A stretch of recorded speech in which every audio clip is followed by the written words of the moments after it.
It started with a laugh I wasn't supposed to hear. I was coming down the hallway with a basket of laundry, my son's laundry. Because even at 31, he still left it piled outside his door like he was waiting for a hotel maid. And I stopped when I heard his voice coming through the crack in the kitchen door. He was on the phone, or maybe on one of those video calls he was always doing. I couldn't see, but I could hear perfectly. She's so clueless, I'm telling you. Wanders around this house like it's 1987. I had to explain to her what a PDF was last week. An actual PDF. And then laughter. Not just his, a woman's voice too. His girlfriend, Brielle. I stood there holding that laundry basket for what felt like a full minute. Then I walked quietly back to my room, set the basket on the floor, and sat on the edge of my bed. I looked at my hands. 64 years old. These hands had packed school lunches for 12 years, had typed reports at midnight when I was working 2 jobs after his father left, had signed the mortgage papers on this house, alone, with nobody sitting beside me at that table. Clueless, he said. I got up, put the laundry in the machine and started dinner. That's what I did back then. I swallowed it. His name is Caleb. I named him after my grandfather, who was the steadiest man I ever knew. A man who never once raised his voice, but who you absolutely did not cross. I thought the name might carry something forward. Maybe it didn't. When Caleb was 7, his father, my ex-husband Gerald, decided that his new life in Phoenix was more important than the one we'd built together in Savannah. He left on a Tuesday, took the newer car, half the savings account, and a box of things that weren't all his. I didn't fight him for much. I was too tired, and I had a little boy who needed breakfast the next morning. I went back to work full-time at the hospital, medical billing. Not glamorous, but steady. I took on weekend shifts at a dental office when Caleb was in middle school so he could do the travel baseball league he loved. I didn't go on a vacation for 11 years. Not one. I'm not saying this so you'll feel sorry for me. I'm saying it because I want you to understand the texture of what I gave, and what it felt like to have it treated as nothing. Caleb grew up fine, I thought.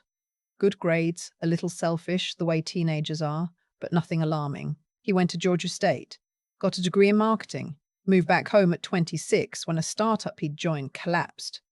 I said, of course, take your time, get back on your feet. That was 5 years ago. He got a new job eventually, remote work, decent salary, bought a used car, started dating Brielle, who was 27 and worked in social media management. She was pretty and confident, and the first time I met her, she looked around my living room with a particular expression of someone taking inventory. 6 months later, she moved in. I want to be fair. I liked Brielle at first, or I tried to. She was sharp, funny sometimes. But there was something underneath the friendliness that felt like assessment, like she was always calculating distances and values, and she had opinions about my house. You know what would really open this space up, she said once, gesturing at the wall where I kept my mother's china cabinet. If you moved that to storage. I said, I like it there. She smiled. Of course, it wasn't one big thing. It never is. It was 100 small things. The sighing when I watched my shows in the living room, the way she spoke over me at dinner, how she'd started referring to the house as our place when talking to her friends on the phone, how Caleb had started doing the same, and the way he looked at me when I said something in front of her, this quick flicker of embarrassment, like I was a child who'd said something awkward at an adult's party. I kept swallowing it. The video appeared on a Thursday evening in March. My neighbor Patsy, God bless her, she's been next door for 22 years, sent me the link with a message that just said, I'm so sorry, Judith. I didn't know if I should send this. I thought you should know. It was on Instagram Reels, Caleb's account, which I'd never followed because he told me once, almost 2 years ago, that it was more of a professional thing and would be weird if his mum was on there. I'd accepted that without question. The video was 43 seconds long.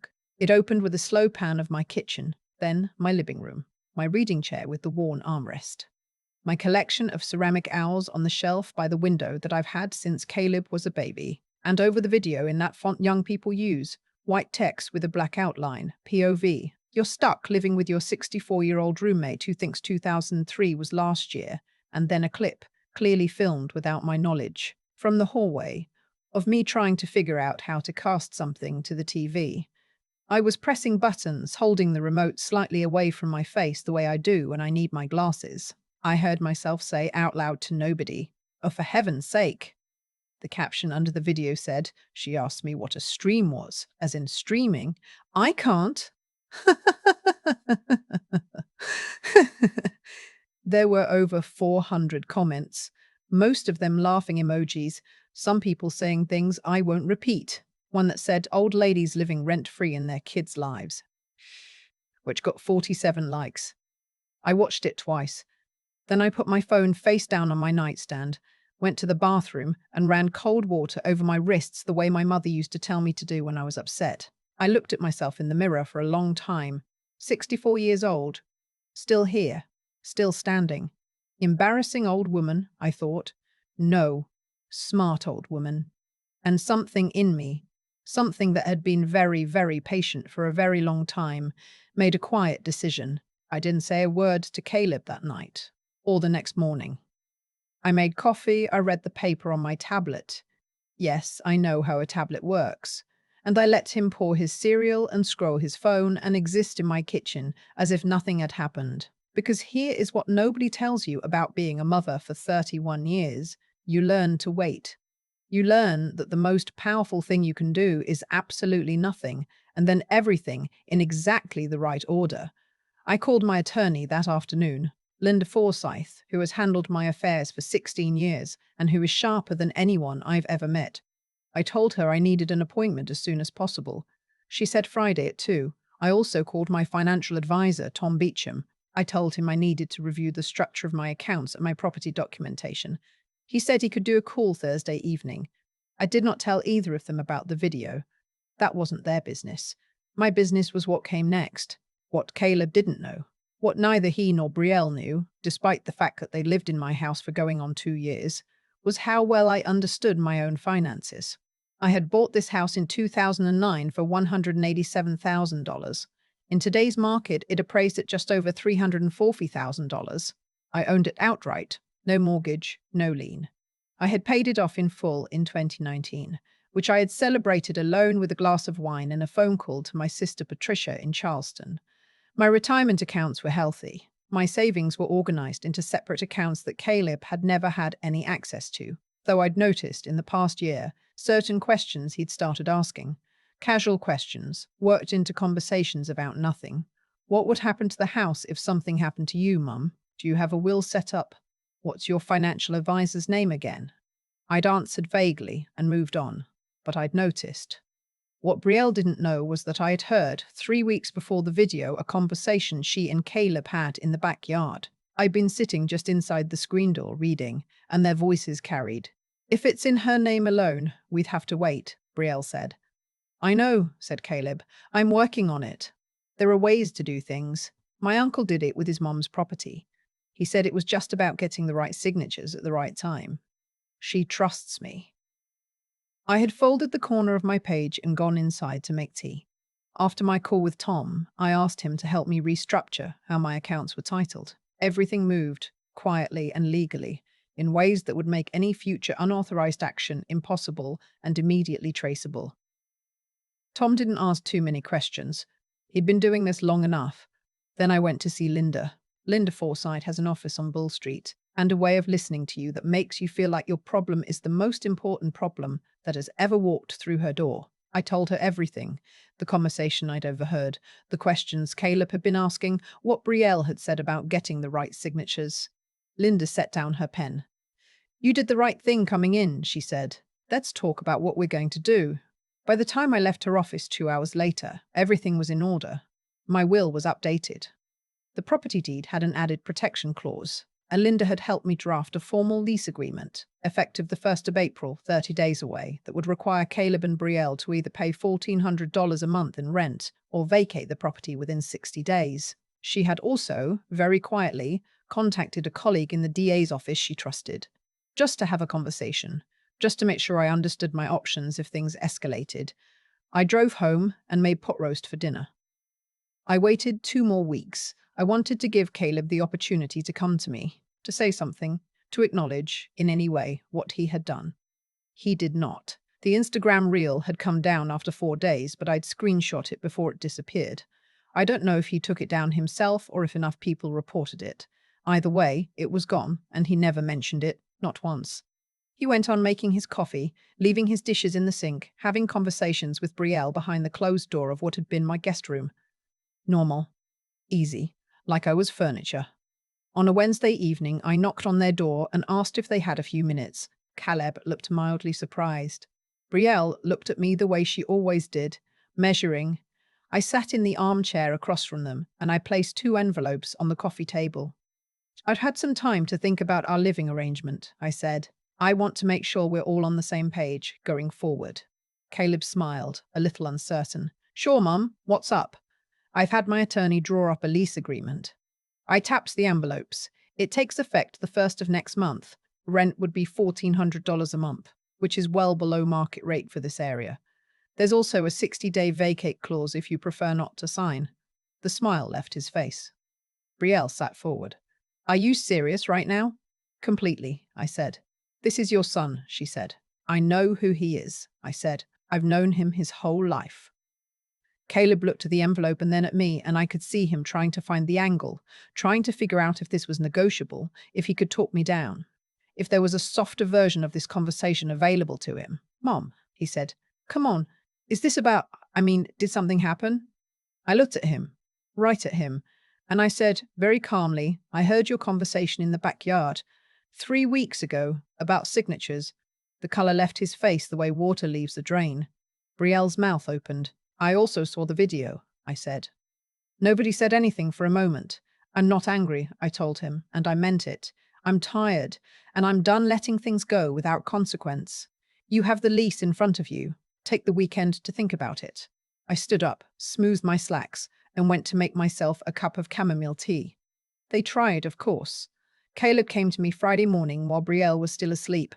He sat at the kitchen table, and he tried the version of himself that had always worked on me, the boyish one, the one that looked like he was 9 years old and had just broken something by accident. He said he was sorry. He said the video was stupid and he should never have done it. He said he loved me. And I believed him. I believed he was sorry in the way people are sorry when they've been caught. A real sorry, but also a convenient one. I love you too, I said.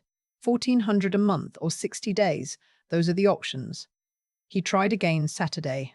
Brielle tried Sunday. A very different approach, colder and more transactional, implying that she could make things difficult for me with certain family members if I pushed this. I wrote down what she said, the time she said it, and texted it to Linda. On Monday, they announced they'd found an apartment, a 2-bedroom in Midtown. Move-out date in 6 weeks. Good, I said. The moving day came on a Saturday in May. They had a truck. 2 of Caleb's friends, and that particular energy of people who want to project that they're absolutely fine and not upset at all. I made a full pot of coffee and left it in the kitchen with a note that said, for the movers, help yourselves, because I was raised right. I sat in my reading chair, the one that had been filmed for the reel, and I watched through the window as box after box came out of my house. The guest room furniture. The new television they bought and mounted in the living room without asking me. Brielle's collection of succulents from the windowsill. When Caleb came to say goodbye, he stood in the doorway of the living room. He had his car keys in his hand. He looked, for the first time in a long time, young. Not in the easy way, in the uncertain way, like he didn't know what footing he was on anymore. I'm sorry, Mom, he said. It was quieter than the last time. I mean it. I know, I said. Can we... He stopped. Tried again. Can I call you? You can always call me, I said. You're my son. That doesn't change. He nodded. He looked around the room, at the china cabinet against the wall, at the ceramic owls, at my mother's old clock on the mantel. Like he was seeing it for the first time, or maybe for the last time, the way he'd always seen it. Then he left. I heard the truck door, the engine, the slow pull out of the driveway. And then the house was quiet. I want to tell you what that quiet felt like, because I think people assume it must have felt like loneliness. It didn't. It felt like breathing room, like a window opened in a room that had been shut too long. I made a fresh pot of coffee. I moved the reading lamp back to where I'd always had it before Brielle rearranged the living room. I called my sister Patricia and talked to her for an hour and a half. I ordered Thai food, something Kayla didn't like, so I'd stopped ordering it, and I ate it at my own kitchen table in my own quiet house, and I watched whatever I wanted on television. A week later, I donated the furniture from the guest room and repainted it a soft green I'd always liked. My friend Denise helped me hang curtains. I put a small desk in the corner and ordered a comfortable chair. I'd been wanting a reading room for years. I also called a financial advisor about a small renovation project. The back porch needed work, and I'd been putting it off. I scheduled the contractor for September. I was taking care of my house. My house. Caleb called for the first time 6 weeks after he moved out. It was a Sunday afternoon. I was in the garden. The conversation was short and a little stilted, the way things are when you're both feeling your way back from a distance. He asked how I was. I asked how the apartment was. He said they'd broken up, he and Brielle. He said it quietly, not looking for sympathy, just stating a fact. I said I was sorry to hear it because I was. Not sorry she was gone, sorry he was hurting. She wasn't. He started.